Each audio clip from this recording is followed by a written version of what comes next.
I celebrated her success, while she planned my pain, but I was smarter. If you haven't watched episode 1, go back now, because episode 2 is where everything comes to an end. Winning is supposed to feel different. That's what I always believed. There should be relief, satisfaction, maybe even pride. But as I sat alone in the living room that night, staring at nothing in particular, I felt none of it. Just silence, heavy, still, uncomfortable. Bello was finished. Not publicly yet, but behind closed doors, the damage had already begun. The files I released had reached the right people. Investigations would follow. Quiet ones at first, then louder. Men like Bello don't fall overnight. They unravel, slowly, painfully, completely. And yet, something didn't feel complete. I leaned back, closing my eyes, replaying everything, the discovery, the betrayal, the confrontation, the execution. Every step had gone exactly as planned. So why did it feel like I had only solved half the possum? Problem? You're not done, are you? Ada's voice pulled me back. I opened my eyes. She stood at the doorway, arms folded, watching me carefully. Not afraid, not defensive, just observant. No, I said. She nodded slowly. I thought so. Silence settled between us. Then she added, almost quietly, because if you were done, you wouldn't look like that. I frowned slightly. Like what? Her eyes didn't leave mine, like someone who just realized the game is bigger than the win. That was when it clicked. This wasn't over, not even close. The call came the next. Morning. Unknown number. I almost ignored it. Almost. Hello? Silence. Then, you move fast. The voice was calm. Too calm. No anger. No urgency. Just control. Who is this? I asked. A faint chuckle. Someone who understands what you've done. My grip tightened around the phone. And what exactly have I done? A pause. Then, you removed a piece. Not destroyed. Not ended. Removed. That choice of words mattered. Bello? I said. Yes. Another pause. Then the line that changed everything. But Bello was never the game. Silence. Cold. Heavy. My mind sharpened instantly. Then what is? I asked. The answer came without hesitation. The structure. A chill ran through me. Because suddenly, everything made sense. You exposed him, the voice continued. Efficient. Impressive, even. I didn't respond. Which means one of two things, he added. What? You're either reckless, a pause, or you're ready. The line went dead. I found Ada exactly where I expected her, by the window. Quiet, thinking. She didn't turn when I entered. You got the call, she said. Not a question. I stopped. How do you know? She exhaled slowly. Because that's what happens next. Something about the way she said it felt practiced, familiar.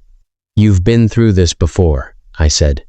Now she turned, slowly, and for the first time since everything began, I saw something I hadn't seen before. Not fear, not guilt, understanding.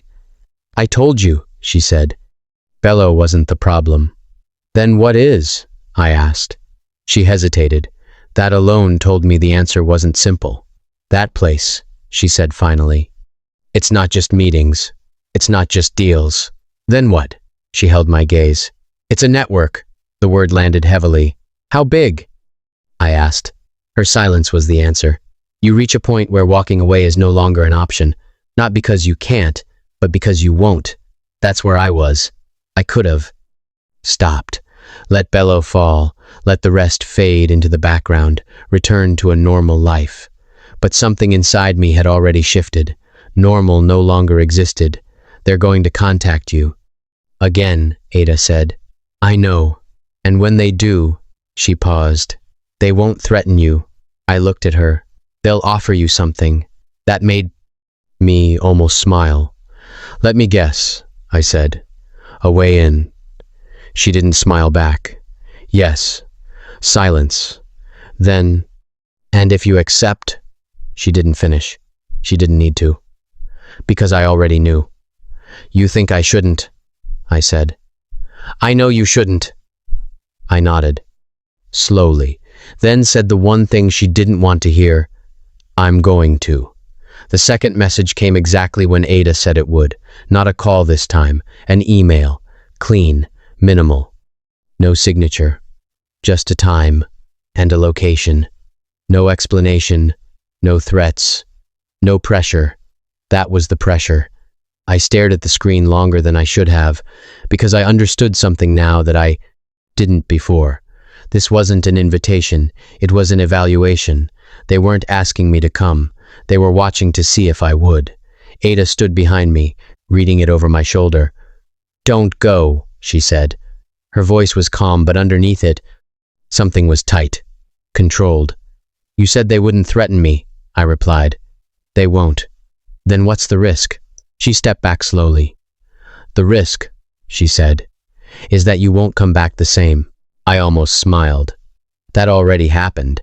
She didn't argue, because she knew it was true. The version of me that trusted blindly, that believed success meant safety, that version was gone. What happens if I don't go? I asked. She hesitated. That was new. Then finally, they'll decide you're not useful. And if I do go, this time, her answer came immediately. They'll decide if you are. Silence. Then I picked up my keys. I guess we'll find out. The address led to a place that didn't fit the story I had. Built in my head. It wasn't hidden. It wasn't quiet. It wasn't suspicious. It was normal. A corporate building, glass walls, clean lines, people walking in and out like nothing unusual existed inside. That was the first real lesson. Power doesn't hide. It blends in. I walked in without hesitation. No one stopped me. No security check. No questions. Just a receptionist who looked up, met my eyes, and said, Top floor. That confirmed everything. I wasn't just expected. I was anticipated. The elevator ride felt longer than it should have. Not because I was nervous, because I was thinking. Every step from here mattered. Every reaction, every word. The doors opened. 2 men stood waiting. Not guards, not security, observers. The kind who don't act, but remember. Right this way, one of them said. I followed. The hallway was quiet. Too quiet. No conversations, no movement, just controlled silence. And at the end of it, a door. He opened it. And that was when I stepped into a room where everything felt intentional, including me. He didn't stand when I entered, didn't greet me, didn't pretend. He simply looked at me like I was something he had already studied. You're earlier than expected, he said. His voice was calm, measured, controlled. I don't like being late. I replied. A slight nod. Approval. Good, he said. That usually means discipline. I didn't sit. Not yet. You're not going to ask me who I am? He added. I shook my head. If you wanted me to know, you would have told me already. That made him smile. Not warmly, not politely, precisely. Sit, he said. This time, I did. Because this wasn't about resistance. It was about timing. You removed Bello, he continued. Efficiently. I exposed him, I corrected. He tilted his head slightly. Same result. No, I said. Different intention. That interested him. I could see it. And what was your intention? He asked. I held his gaze. To end something that shouldn't exist. Silence. Then a quiet chuckle. That's where you're wrong. My eyes narrowed. Slightly. How? Because things like this don't end, he said. A pause. They evolve. He didn't rush, didn't pressure, didn't push. That was what made him dangerous. We don't eliminate people like you, he said. We refine them. There it was. The same pattern. Control without force. You've already proven your purpose. Value, he continued. Have I? I asked. Yes. How? You didn't act emotionally. That again, they valued control, precision, distance. And if I had? I asked. He leaned back slightly. You wouldn't be here. Silence settled between us. Then, he said it. A partnership. Not a suggestion. Not a question. A conclusion. And if I refuse? I asked. He didn't hesitate. You won't. That almost made me laugh. Confident, I said. Certain, he corrected. A pause. Then he added, You're already thinking 3 steps ahead. That was true, and you've already realized something important. I stayed quiet, waiting, that the system you exposed. A slight pause. Is bigger than you thought. He leaned forward slightly. And now you have 2 choices. I didn't blink. Which are, control it, another pause, or be controlled by it. When I got home, Ada was waiting, not sitting, not distracted, standing. That told me everything. Well? She asked. I dropped my keys. They offered me a place. She nodded. I know. That made me pause, you know? Her expression didn't change. I was part of that process. Silence. Cold. Sharp. You knew this would happen, I said slowly. Yes. And you didn't. Tell me. I tried to warn you. That's not the same thing. No, she agreed. It's not. I stepped closer. Then why didn't you tell me everything? She hesitated. And that hesitation said more than any answer. Because, she said quietly, you wouldn't have believed me. That might have been true, but it wasn't the real reason. I could see it in her eyes. There was something else, something she still wasn't saying. And that's when I realized. Ada wasn't just involved. She was deeper in this than I thought. I didn't accept immediately. Not because I was unsure, because timing matters. Power isn't just about decisions. It's about when you make them. 3 days passed before I responded. Short message, direct. I'm in. No emotion, no negotiation. That was intentional. When I returned to the building, everything felt different. Not because it had changed, but because I had. The same receptionist, the same elevator, the same silence. But this time, I wasn't being evaluated. I was being absorbed. Welcome, the man said when I entered. No smile, just acknowledgement. You made the right decision. I made a decision, I corrected. That earned a small pause. Then, yes, he said. You did. This time, the room wasn't empty. 3 others were present. Different ages, different expressions, same energy, controlled, watching. You'll start by observing, he said. Understanding structure before influence. I nodded. Good, he continued, because influence without understanding creates mistakes. And mistakes? I asked. His eyes met mine. We don't tolerate them. Silence. Clear. Final. Then he added, You're here because you're precise. Don't prove us wrong. That wasn't pressure. That was expectation. And expectations are easier to break from the inside. The first week was quiet. Too quiet. No major tasks. No big moves. Just observation. Meetings. Data. Patterns. At first glance, everything looked legitimate. Business discussions, financial strategies, partnership negotiations. Clean. Professional. Normal. But once you looked deeper, you saw it. The shifts. The hidden layers. Conversations that meant more than they said. Decisions that affected people who weren't in the room. Influence without visibility. That was the real operation. Not crime. Control. And the more I learned, the clearer it became. Bello wasn't important. He was just a door, and I had walked through it.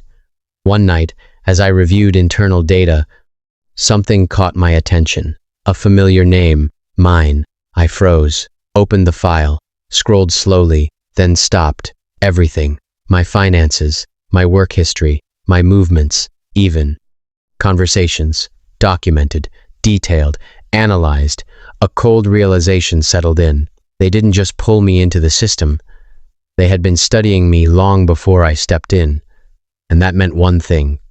I was never ahead of them. I was just catching up. I confronted her that night.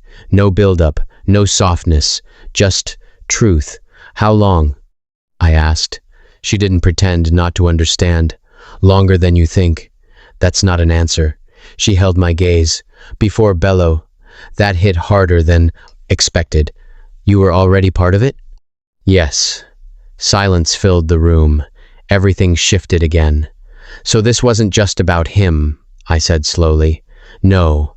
Then what was it about? She hesitated, then said, access. My chest tightened slightly. To what?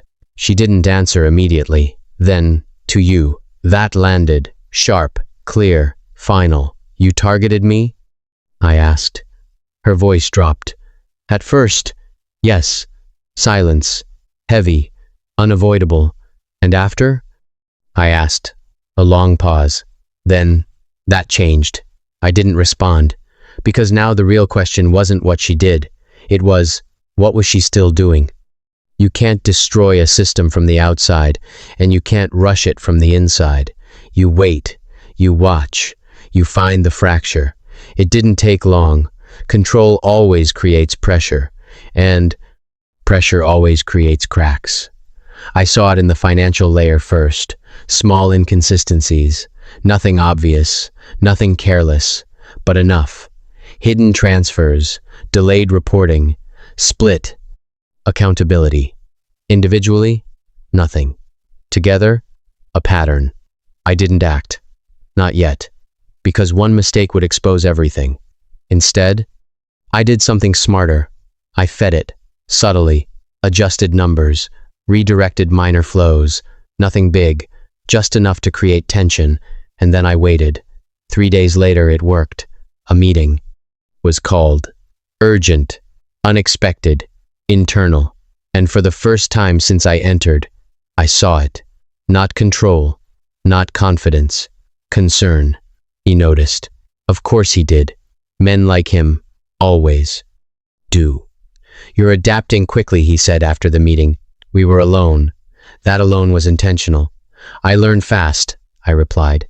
He studied me for a moment, longer than usual, and said something that sounded like praise, but wasn't. Be careful with that. I didn't react. With what? Curiosity, he said. A pause. Then, it often leads people to places they're not ready for. I met his gaze. Or places they need to be. That made him smile slightly. But this time, there was something different in it. Not approval. Awareness. He was watching me now. Closely. Which meant I had crossed the first line. And there was no going back. That night, Ada didn't argue, didn't question, didn't push. She just said, "You're close." I looked at her. To what? The part they don't show. And you know this how? She didn't answer immediately. Then, because I've seen it. Silence. Then I asked the question that had been building for too long. What aren't you telling me? She stepped closer, and for the first time there was no control in her voice, just truth. They don't just control systems, she said quietly. They control outcomes. My eyes narrowed. Slightly. Explain. A pause. Then, they decide who rises and who disappears. That changed everything, because now, this wasn't just power, it was selection, and I had just stepped into their system.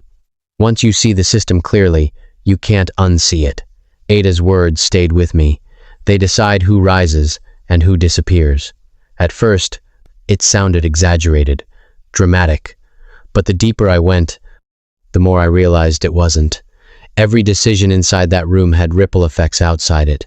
A contract approved here, a competitor collapsed there, a promotion delayed here, a career ended somewhere else. Nothing was random. Nothing was accidental. It was all guided, directed, engineered. And then I found it, the pattern. A hidden layer buried beneath everything else. Profiles. Not just financial data.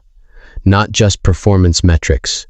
People, categorized, ranked, evaluated, assets, risks, leverage points, and then a fourth category. No label, just a symbol. I opened one, then another, and the pattern became clear. Every person in that category had one thing in common. They had crossed the system, and shortly after, they disappeared from relevance. Careers ended, businesses failed, reputations destroyed. Quietly, cleanly, completely, my chest tightened. Slightly. Because now I understood this wasn't just influence. This was control at a level most people never even imagine. And the most dangerous part? It all looked natural from the outside. "You've been digging." The voice came from behind me. Calm, controlled, too calm. I didn't turn immediately, because I already knew who it was. "I've been learning," I replied. "That's not the same thing." Now I turned. He stood there, hands behind his back, watching me with that same measured expression. No anger, no urgency, just awareness. "How much have you seen?" he asked. "A lot," I said. A pause. "Then more than you were supposed to?" I held his gaze. "Yes." Silence. Longer this time. Then he did something unexpected. He smiled, not approvingly, not kindly, just knowingly. I was wondering when. "You'd get there," he said. "That caught me off guard. You expected this?" "I expected you," he corrected, a step closer. "You don't think like the others, and that's a problem?" I asked. "No," he said, a pause. "Then it's a decision point." There it was again, choice. But not really, because now I understood something clearly. This wasn't about whether I knew, it was about what I would do with what I knew. That night, I didn't wait. I went straight to Ada. "No more half-truths," I said. She didn't argue, didn't deflect, just nodded. "You've seen it," she said. "Yes, and now you understand."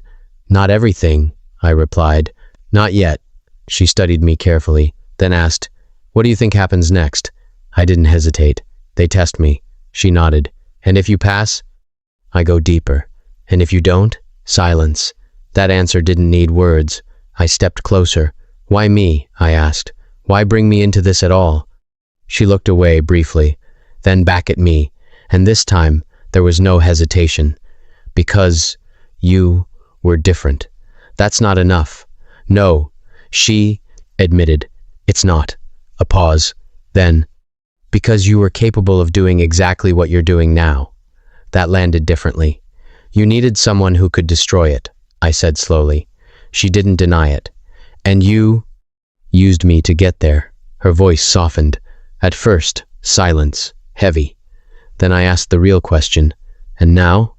She held my gaze. "Now I don't know if you're destroying it," a pause, "or becoming it. They gave me access the next day. Not fully, not completely, but enough. More files, more control, more visibility. That was the test, trust, or what looked like it. But trust inside a system like this is never real. It's measured, calculated, temporary, and I used it. Every piece of access became a weapon. Every file, a future exposure point. Every conversation, a thread I could pull later. I didn't rush, didn't act, didn't expose anything, because timing wasn't just important, it was everything. Weeks passed, then months, and slowly I built something inside their system. A mirror, a shadow structure, invisible, silent, waiting. Ada watched me the entire time. "You're not just playing their game anymore," she said one night. "No," I replied. "You're building your own." I didn't deny it, because she was right. The collapse didn't start loudly. It started quietly. A small leak, then another, then 10 more. Different directions, different channels. Impossible to trace back to a single source. That was intentional. By the time they noticed, it was already too late. Meetings became urgent.